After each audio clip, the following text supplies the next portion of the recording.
राज्यातील मान्सूनची वाटचाल ही रखडलेलीच आहे। आता 15 जून नंतरच राज्यामध्ये पावसाचा जोर वाढण्याचा अंदाज वर्तवला जातोय। शेवटच्या पंधरवड्यामध्ये समाधानकारक पाऊस होईल असाही अंदाज आहे। 14 जून पर्यंत उकाडा कायम राहील।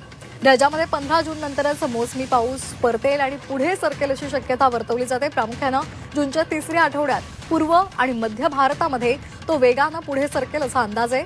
संपूर्ण महाराष्ट्रामध्ये मोसमी पावसाची स्थिती 14 जून पर्यंत फारशी चांगली नसेल, मात्र 15 ते 30 जून दरम्यान जूनच्या पहिल्या 2 आठवड्यापेक्षा मोसमी पाऊस हा चांगला असेल असा अंदाज हवामान शास्त्रज्ञांनी वर्तवलेला आहे। दरम्यान विदर्भातील कमाल तापमानामध्ये येत्या काही दिवसांमध्ये आणखी वाढ होईल।